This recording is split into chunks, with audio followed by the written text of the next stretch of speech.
France's recent riots saw 45,000 police officers mobilized and 3,200 individuals arrested.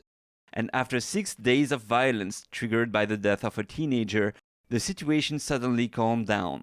It's not fully clear what stopped the unrest, but reports indicate it was due to the intervention of drug dealers rather than the police.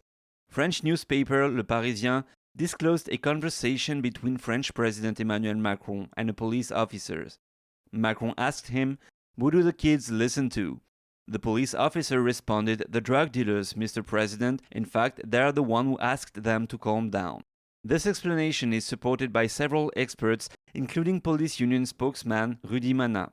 Rioting brings an increased police presence in the suburbs. This reduces the presence of drug dealers on the streets and means fewer customers go into the suburbs to buy drugs.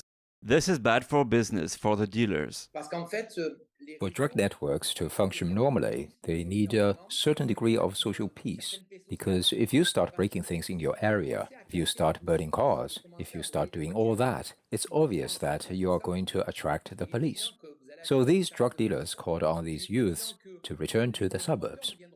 Drug trafficking has often been called a parallel economy in France. The business is mainly organized and managed by dealers from the suburbs. Authorities have even started to include the sale of illegal drugs when measuring France's economy.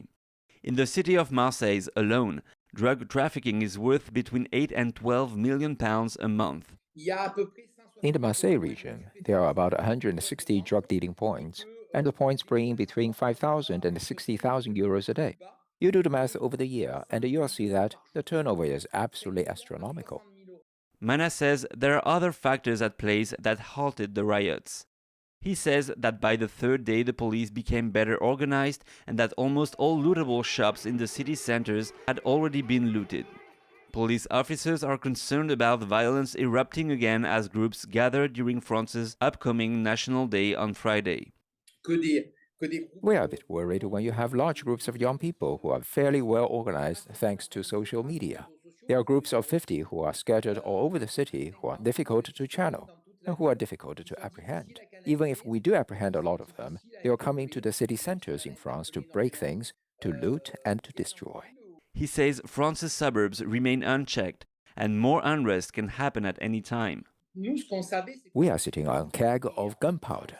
We know that. All the police in France know that the situation can escalate very quickly. David Vives, NTD News, Paris.